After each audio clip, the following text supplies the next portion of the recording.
السلام علیکم ورحمۃ اللہ وبرکاتہ۔ کیا حال چال ہے آپ سب کا؟ امید ہے آپ سب خیریت سے ہوں گے۔ آج انشاءاللہ ہم سے سوال کیا گیا ہے کہ بشیر بھائی ذرا بتائیں کہ آپ جب کسی سے قرضہ لیتے ہو اور قرضہ اس کو ادا کرتے ہو تو وہ جو معاملات ہیں وہ کس طرح کرنے چاہیے، کس طرح نہیں کرنے چاہیے، ان کے اندر کیا چیز صحیح ہے، کیا چیز غلط ہے؟ کیونکہ ہمارا جو بزنس ہے وہ قرض کے اوپر ہے، ہم لوگ ڈیٹس میں، جس طرح آپ کہتے ہو کہ ہم لوگ کسی سے ادھار چیزیں لیتے ہیں، چیزیں دیتے ہیں، اس کے بعد ہمارا اپنا سوسائٹی کے اندر 100 معاملات ایسے ہوتے ہیں کہ ہم نے ایک دوسرے کو پیسہ دینا لینا ہوتا ہے۔ تو ایسا کیا ہے کہ ہم کریں تو ہمارے اس معاملے کے اندر اللہ کی طرف سے برکت ڈال سکے؟ تو برکت تو آپ صلی اللہ علیہ وسلم کے طریقے سے ڈلتی ہے، جس طرح آپ نے وہ کام کیا ہوتا ہے تو آپ ویسے ہی وہ کام کرو گے تو اس میں اللہ کی طرف سے آٹومیٹکلی برکت ہوگی۔ تو جو قرضے کے معاملات ہیں اس کے اندر جو سوال کیا گیا وہ یہ تھا کہ اگر مثال کے طور پہ میں نے اپنی زندگی میں ایسے ایسے لوگوں سے پیسہ لیا ہوا ہے، بے شک 10 روپے لیے ہوئے ہیں، اور میری کوشش بھی تھی کہ میں ان کو واپس کروں، لیکن اب میں ان کو واپس نہیں کر سکتا کیونکہ وہ پتہ نہیں کدھر چلے گئے ہیں۔ کئی دکاندار تھے، دکاندار دکان چھوڑ کے چلے گئے کسی وجہ سے، اور کئی میرے دوست تھے وہ out of city, out of country ہیں، یہ میرے سرکل کے اندر نہیں ہے۔ تو اب میں نے قرضہ ادا کرنا ہے تو میں کس طرح ادا کروں؟ پہلی بات تو مجھے پتہ بھی نہیں ہے کہ وہ قرضہ کتنا ہے، اور اب وہ جن کو ادا کرنا ہے وہ بندے بھی پتہ نہیں کدھر ہیں، تو اس کا میں کیا حل نکالوں گا؟ تو یہ چیزیں ہم ساری کور کریں گے۔ تو انشاءاللہ اس ٹاپک کو شروع کرتے ہیں۔ تو میرے حساب سے اگر آپ قرضہ لینا چاہتے ہو نا کسی سے، تو آپ نے تو سب سے پہلے یہ ہے کہ آپ نے نیت یہ رکھنی ہے کہ کیونکہ آپ اللہ تعالیٰ نے فرمایا کہ جس نے جس چیز کی نیت کی آپ کو اس کو وہ چیز ملے گی، اور میں اس کے ساتھ اس میں مدد کروں گا، لیکن وہ نیت کرے۔ تو سب سے پہلے یہ کہ قرضہ جو ہے نا آپ نے اس لیے لینا ہے کہ میں اس قرضے کو آگے واپس کروں گا۔ اگر آپ اس نیت سے قرضہ لیتے ہو کہ آپ نے واپس کرنا تو اللہ اس میں برکت ڈال دے گا، آپ کے حالات ایسے بدل دے گا کہ آپ قرضہ واپس کر دو گے۔ اگر آپ کی سوچ یہ ہے کہ آپ قرضہ لے کے پھر کوئی نہ کوئی سٹوری بنا کے قرضہ معاف کروا لو گے، یا قرضے سے جان چھڑوا لو گے یا بھاگ جاؤ گے، تو وہ پھر چوری کے زمرے میں آئے گا کہ اس انسان نے پیسہ لیا اور یہ چوری کر کے بھاگ گیا۔ تو ایک تو بات یہ ہوگی کہ آپ نے قرضے کے لینے سے پہلے نا قرضے کی نیت کرنی ہے۔ دوسری بات یہ ہے کہ لینے سے بھی پہلے نا قرضے کی تھوڑی ڈیفینیشن کچھ اس طرح کی ہے کہ قرضہ اپنے اندر نا اپنے ہی اندر قرضہ ایک اچھی چیز نہیں ہے۔ آپ آخری حل تک کوشش کرو کہ آپ کو قرضہ نہ اٹھانا پڑے۔ اب جب آخری حل آپ کے پاس ہوگا نا، آپ کو پتہ آپ کے دوست آپ کی مدد نہیں کر رہے، آپ کے ماں باپ آپ کی مدد نہیں کر رہے، آپ کے رشتہ دار آپ کی مدد نہیں کر رہے، اور آخری حل آپ کے پاس یہ ہے کہ آپ کو اب مجبوراً قرض لینا پڑے گا، تو آپ پھر یہ کر سکتے ہو کہ آپ قرض لے سکتے ہو۔ آپ صلی اللہ علیہ وسلم نے کئی دفعہ قرض لیا، لیکن آخری حل کے طور پر کیونکہ قرض اپنے اندر ہی ایک اچھی چیز نہیں ہے، اچھی بات نہیں ہے کسی سے قرض لینا، کیونکہ ہمیں پتہ چلتا ہے کہ اگر آپ اپنی زندگی آسانی سے گزارنا چاہتے ہو تو اپنے معاملات اور اپنا قرض جو ہے وہ کم سے کم رکھو، اور اگر آپ اپنی موت اپنے چاہتے ہو کہ ہماری موت بھی اچھی ہے تو پھر اپنے گناہ کم رکھو۔ تو یہ ایک ڈیفینیشن ہے کہ آپ نے معاملات اور قرض کم سے کم رکھنے ہیں۔ تو دو باتیں ہو گئی کہ آپ نے قرضہ نہیں لینا، جب تک آپ کی حد ہے آپ نے قرضہ نہیں لینا، اس کے بعد آپ نے قرضہ لینا مجبوراً۔ دوسری بات یہ ہے کہ جب آپ قرضہ لینے لگے ہو نا، اس سے بھی پہلے آپ نے نیت کرنی ہے کہ اللہ اگر میری یہ ضرورت پوری ہو جاتی ہے تو میں انشاءاللہ سب سے پہلے اپنا یہ قرض اتاروں گا جب میرے پاس پیسے آ جائیں گے۔ دو باتیں ہو گئی۔ تیسرا یہ کہ اب آپ نے ایک بندہ ایسا ڈھونڈنا ہے جو میچور ہے، مائنڈ سے میچور ہے، وہ انسان قرضہ دیتا ہے تو وہ فی سبیل اللہ قرض دیتا ہے، نہ کہ وہ دکھاوے کے لیے قرض دیتا ہے، اور نہ کہ قرض دینے والے کو مقروض کو پھر پوری سوسائٹی میں بتاتا ہے کہ اس بندے کو میں نے قرضہ دیا ہوا ہے۔ ایسے بھی حرکتیں نہیں کرتا۔ آپ نے ایسا میچور بندہ ڈھونڈنا ہے جس سے آپ قرضہ لوگے اور آپ کی عزت میں محفوظ رہے گی۔ اب آپ نے بندہ چوز کر لیا کہ میں نے اس بندے سے اپنے پیسے کا معاملہ کرنا ہے۔ اب سنتی طریقہ یہ ہے اسلام میں یہ کہ آپ نے اس بندے کے پاس جانا ہے تو بیچ میں دو گواہ رکھنے ہیں، یا تو اس نے دو گواہ اویلیبل رکھنے ہیں یا تو آپ نے دو گواہ اپنے ساتھ لے کے جانے ہیں، اور آپ نے جو ڈیلنگ ہے، قرض کا پیسے جو آپ لے رہے ہو اور جو بھی کنڈیشنز رکھ رہے ہو وہ آپ نے ان دو گواہوں کے سامنے رکھنی ہے کہ ہم دونوں کے بیچ میں یہ معاملہ چل رہا ہے۔ مثال کے طور پر میں قرض لینے والا ہوں تو میں اپنے ساتھ دو بندے لے کے جاؤں گا، اس بندے کے پاس جس سے میں نے قرضہ لینا ہے، اور ان دونوں کے سامنے میں اس بندے سے بات کروں گا اور اس سے میں اپنے قرض کے پیسے لوں گا۔ اب ہم دو بندے گواہ بھی ہو گئے اور ہم اس کے پاس بھی چلے گئے جس سے ہم نے قرضہ لینا ہے، اور میں بھی موجود ہوں، مقروض جس نے قرضہ لینا ہے۔ تو اب ہم کیا کریں گے، جب ہم لوگ بیٹھے ہوں گے، اب وہ مثال کے طور پہ مجھے 5,000 روپے کی ضرورت ہے اور مجھے 5,000 روپے قرضہ دے رہا ہے، اور میں اس کو یہ کہہ رہا ہوں کہ یار میں آپ کو اس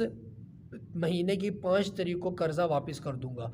تو اب میں نے یہ باتیں بول کر اپنے قرضیوں کو اپنے جو میرے گواہ ہیں ان کو میں نے بتانی کہ میں ان بھائی سے 5,000 روپیہ قرضہ لے رہا ہوں اور میں اس 5 تاریخ تک کے لیے قرضہ لے رہا ہوں۔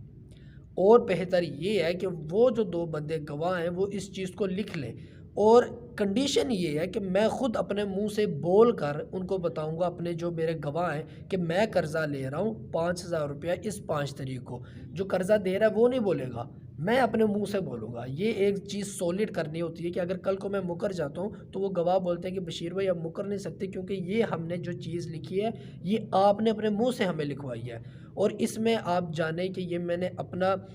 پریکٹیکل کر کے دیکھا ہوا، اپنی زندگی کے اندر پریکٹیکل کر کے دیکھا ہوا کہ ایک بندے کو میں نے 2,000 روپیہ دیا اور اسی بندے کو میں نے 5,000 روپیہ دیا۔ 2,000 روپیہ دیا جو وہ مر گیا، اور وہ بندہ دوبارہ میرے پاس آیا اور اس بندے نے مجھے کہا کہ مجھے 5,000 روپیہ چاہیے۔ میں نے اس کو بولا کہ اب اس طرح ہوگا کہ اب جو اسلامک طریقہ ہے اس طریقے سے ہم لوگ قرضہ ایک دوسرے کو دیں گے۔ ہم نے یہ طریقہ کیا تو آپ یقین جانیں کہ وہ قرضہ آن دی اسپوٹ جس ٹائم پہ اس نے مجھے کہا تھا اس ٹائم پہ وہ قرضہ آ گیا مجھے واپس۔ کیوں؟ پہلی بات تو یہ تھی کہ ایک تو گواہ تھے، گواہوں کے سامنے بھی عزت رکھنی تھی۔ دوسرا ایک جو بندہ تھا اس کے سامنے بھی عزت رکھنی تھی جس نے قرضہ دیا۔ تیسری بات کہ لکھا ایویڈنس ہے ہمارے پاس، میں کسی بھی طریقے سے بچ نہیں سکتا۔ یہ جو آپ کی جو سنتیں، آپ صلی اللہ علیہ وسلم کی جو سنتیں، یہ اینڈ پہ جا کے میرے لیے فائدہ مند ہوتی ہیں۔ جو انسان قرضہ دے رہا ہوتا ہے اسی کے لیے فائدہ مند ہوتی ہیں۔ تو آپ نے یہ کرنا ہے کہ آپ نے جو ہے نا مقروض نے جو قرض لے رہا ہے وہ اپنے منہ سے بول کے ایک ایویڈنس، ایک دستاویز کہتے ہیں، دستاویزات کہتے ہیں، جو بھی کہتے ہیں، لیکن بہرحال آپ نے وہ لکھوانا ہے، آپ نے اپنے منہ سے بول کر لکھوانا ہے۔ اس کے بعد آپ نے اسے قرضہ لے لیا اور آپ قرضہ لے کے واپس آ گئے۔ اب اس میں یہ کہ اگر مثال کے طور پر جو آپ کو قرضہ دینے والا بندہ ہے، جو جس سے آپ نے قرضہ لیا ہوا ہے، تو وہ اگر آپ کے معاملات اس کے ساتھ کچھ اس طرح کے کہ آپ روز بروز ان سے ملتے ہو، تو اگر وہ انسان آپ کو قرضہ دینے کے بعد تھوڑا سخت ہو جاتا ہے آپ کے ساتھ تھوڑا سخت لہجے میں بات کر رہے تو سنتی طریقہ تو یہ کہ آپ اس کی سختی برداشت کرو، کیونکہ اس نے آپ کی مدد کی ہوئی ہے، ایسی مدد جس میں کبھی اور کوئی آپ کے ساتھ نہیں، تو وہ بندہ آگے ہوگا، کیونکہ دنیا کے اندر ابھی سب سے زیادہ اہم چیز پیسہ ہے آج کل کی دنیا میں۔ تو اس بندے نے اپنے جگر کا ٹکڑا نکال کے آپ کو دیے، تو اب آپ کو اس کی سختی برداشت کرنی چاہیے جب تک کہ آپ اس کے مقروض ہو۔ تو اگر وہ کوئی بندہ ایسی بات کرتا ہے یا آپ کو ڈانٹتا ہے یا آپ سے کوئی لڑنے والی بات کرتا ہے یا آپ کی اور اس کی کسی بات پہ لڑائی ہو جاتی ہے، تو آپ کا کام یہ بنتا ہے، سنتی طریقہ یہ کہ آپ درگزر کرو، معافی مانگ کے معاملہ ختم کر لو، کیونکہ آپ اس کے ابھی مقروض ہو، آپ اس کے ساتھ لڑ نہیں سکتے، آپ کو لڑنا چاہیے بھی نہیں، کیونکہ اس نے آپ کے اوپر احسان کیا اور آپ اس کو احسان مانو، تو آپ نے اس کے ساتھ لڑنا نہیں ہے۔ وہ اگر کوئی سختی کرتے تو آپ نے اس کو سہنا ہے۔ اس کے علاوہ آپ اپنے قرضے سے، مثال کے طور پہ آپ نے کسی کو قرضہ دیا ہوا ہے تو آپ نے اس سے قرضے کے دوران کوئی گفٹ وغیرہ نہیں لینا۔ کئی لوگ ہوتے ہیں وہ اس طرح ہوتے ہیں کہ اب میں مثال کے طور پہ ایک دکان والے نے میرے سے 10,000 روپے قرضہ لیا ہے، تو اب مجھے پتہ ہے کہ یہ میرا قرضہ ہی ہے۔ اب میں اس کی دکان پہ جاتا ہوں نا، تو دکان پہ جا کے میں پیپسی پی لیتا ہوں، میں جا کے اسٹنگ پی لیتا ہوں، میں جا کے بوتلیں پی لیتا ہوں، یہ چپس کھا لیتا ہوں، اور بعد میں باہر آ جاتا ہوں اور میں اس کو السلام علیکم کہہ کے باہر آ جاتا ہوں، میں اس کو پیسے نہیں دیتا۔ کیوں؟ کیونکہ مجھے پتہ ہے یہ بندہ میرا بھی قرضہ ہے، یہ مجھے میرے سے پیسے نہیں مانگ سکتا۔ یہ ہماری لاجک بنی ہوئی ہے کہ یہ بندہ میرے سے پیسے نہیں مانگ سکتا۔ ہم عموماً اس طرح کرتے ہیں، لیکن یہ کام غلط ہے۔ یہ کام اس طرح ہو جاتا ہے کہ مثال کے طور پہ اس نے آپ سے 10,000 روپے قرضہ لیا ہوا ہے نا، اور آپ اس کے ابھی 20 30 40 50 روپے روز روٹین میں اس کے خرچ اس کی چیزیں لے رہے ہو اور اس کو پیسے نہیں دے رہے۔ اب ایٹ دی اینڈ وہ آپ کو 10,000 آپ کا واپس کر دے گا، لیکن جو آپ نے اس کا خرچہ کیا ہوا ہے نا، جو آپ کی اس کی دکان پہ جا کے آپ خرچہ کرتے تھے وہ آپ واپس نہیں کر رہے، اب آپ اس کو پیمنٹ نہیں کر رہے، تو وہ ایک سود کی طریقے سے بن جاتا ہے کہ اس بندے نے 100 روپیہ دیا تھا، تو واپسی میں نے اس کو 100 بھی کر دیا، لیکن اس کے اوپر اس نے میرے اور بہت چارجز لگائے ہیں میرے اوپر۔ تو اس لیے کہا گیا کہ آپ جو نا اپنے جیسا جو آپ کا مقروض ہے، آپ نے اس کے پاس جا کے کوئی شاپنگ وغیرہ نہیں کرنی، اس سے کوئی ہدیہ وغیرہ نہیں لیے، تحفے شوفے نہیں لینے، کچھ بھی نہیں لینا۔ اب آ جاتی ہے باری کہ اگر آپ مثال کے طور پہ آپ نے 5 تاریخ کی بات کی تھی کہ بشیر بھائی آپ نے 5 تاریخ کو 5,000 روپیہ واپس کرنا ہے، سارے گواہ بیٹھے ہوئے، ہر بندہ بیٹھا ہوا ہے، تو اب میرے پاس 5,000 روپیہ نہیں ہے، 5 تاریخ بھی آگے، میرے پاس 5,000 روپیہ نہیں ہے۔ اب میں اپنے جس آدمی کے پاس جاؤں گا اس کو میں بولوں گا کہ بھائی میرے پاس 5,000 روپیہ نہیں ہے۔ اب سنتی عمل تو یہ بنتا ہے کہ وہ بندہ مجھے بولتا ہے ٹھیک ہے بشیر بھائی آپ بتائیں کہ آپ نے اب کب دینے ہیں، تو میں اس کو کہہ دیتا ہوں کہ یار میں نا اگلی 5 کو دوں گا، میرے پاس پیسے نہیں ہے، میں اگلے 5 کو آپ کو انشاءاللہ ضرور دے دوں گا۔ وہ کہتے ہیں کہ ٹھیک ہے۔ سنتی کام یہ ہے کہ جو قرضئی ہے نا، وہ اگر ٹائم مانگتا ہے آپ سے تو آپ اس کو ٹائم دے دو۔ اب آپ نے ٹائم دے دیا، آپ نے کہا کہ یار اللہ اور اللہ کے نبی نے اجازت دی ہے اور مجھے حکم دیا تو میں اس چیز کو مانتا ہوں۔ اب وہ اگلی 5 آگے، میں اگلی 5 پہ بھی آپ کو کہتا ہوں کہ یار میرے پاس پیسے نہیں ہیں، اور آپ کو جینون پتہ ہے کہ میرے پاس پیسے نہیں ہیں، تو آپ میں چاہتا ہوں کہ آپ مجھے تھوڑا اور ٹائم دے دو۔ تو آپ صلی اللہ علیہ وسلم نے کہا کہ پھر اور زیادہ ٹائم دے دو۔ تو آپ نے کہا کہ ٹھیک ہے میں تجھے نا اب پھر ٹائم دے دے، تو اب بتا دو کہ اب آپ نے کب دینا ہے۔ تو میں کہتا ہوں کہ یار میں اب اگلی 5 کو دوں گا۔ تو آپ کہتے ہو کہ ٹھیک ہے بشیر بھائی، آپ نے پہلے بھی 5 کی بات کی، پھر بھی آپ نے دوبارہ جب بات کی تو آپ ہی نے 5 کی، اب تیسری دفعہ بھی آپ ہی 5 کی بات کرو تو میں اگلی 5 کو آپ سے پیسے لوں گا۔ تو اب اگلی 5 آ گئے، اب اگلی 5 کو میرے پاس پھر پیسے نہیں ہیں، میرے پاس پھر پیسے نہیں ہیں اگلی 5 کو۔ تو اب ادھر بتایا گیا، ہمیں فرمایا گیا کہ تم اگر قرضہ دینے والا بندہ، کیا اگر اس کو پتہ ہے کہ مقروض جو ہے وہ جینون بات کر رہا ہے اور اس کے پاس واقعی پیسہ نہیں ہے، تو سنت تو یہ بنتی ہے کہ 3 دفعہ مانگنے کے بعد چوتھی دفعہ وہ قرضہ معاف کر دے۔ چوتھی دفعہ اگر قرضہ معاف کر دے گا تو اس کے حق میں بہتر ہے، نہیں تو وہ پھر اپنے گواہ اور وغیرہ باقی سارے لوگوں کو اکٹھا کر کے اپنے پیسے کا معاملہ جو مرضی کر رہے ہیں۔ لیکن سنتی کام یہ ہے کہ 3 دفعہ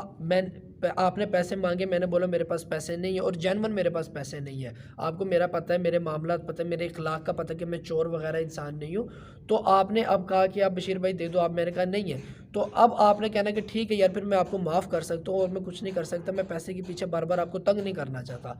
تو یہ ایک سنتی طریقہ ہے کہ آپ نے معاف کر دیا، نہیں تو پھر ایک لیگل طریقہ تو یہ ہے کہ آپ گواہوں کو واپس بلاؤ اور لوگوں کو اکٹھا کرو اور بولو کہ اس بندے نے میرا پیسہ دینا ہے۔ بہرحال اگر اس کے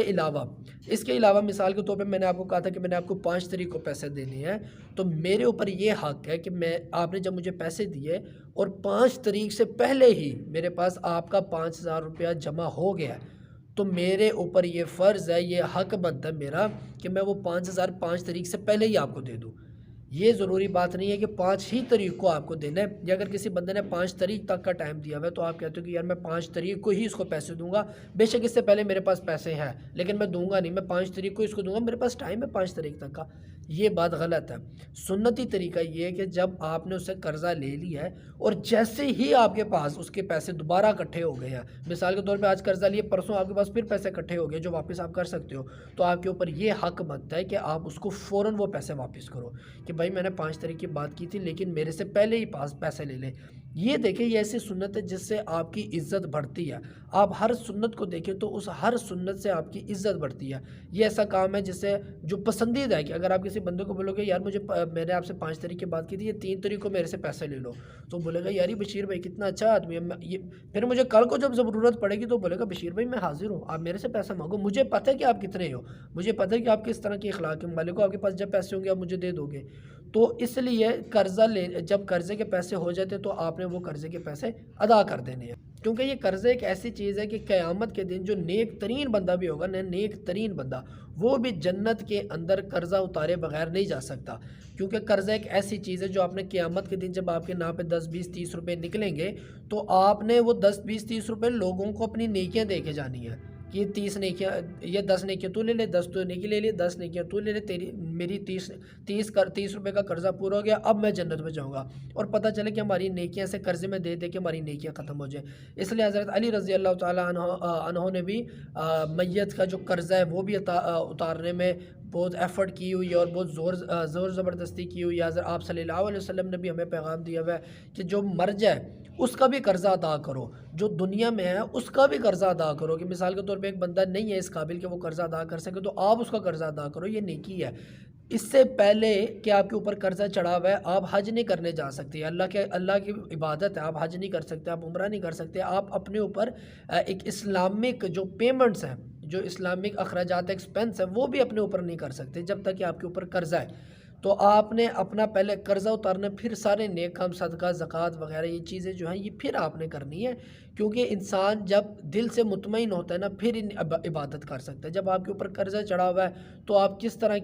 کسی عبادت میں اپنا 100% دے سکتے ہیں؟ اب اس کے علاوہ ایک سوال آتا ہے کہ سوال کیا گیا کہ آپ نے یہ بتانا ہے کہ میرے اوپر قرضہ ہے، مجھے پتہ میں نے اپنی زندگی میں لوگوں سے کسی سے 50 روپے لے لیا، کسی سے 200 لے لیا، کسی سے 500 لے لیا، کسی سے 1000 لے لیا، لیکن اس انٹینشن میں نہیں لیا کہ میں اپنے اوپر قرضہ لے رہا ہوں، بس لیتا گیا کہ یار میں تجھے بعد میں دے دوں گا، بعد میں دے دوں گا۔ اب وہ بندے میرے سرکل کے اندر نہیں ہیں، اور میں نے اب مجھے پتہ ہے کہ یہ میرے اوپر جو بھی ہے میرے اوپر چڑھ تو قرضہ گیا، اب میں نے یہ قرضہ کس طرح اتارنا ہے؟ تو اس قرضے کا یہ ہے کہ پہلی بات تو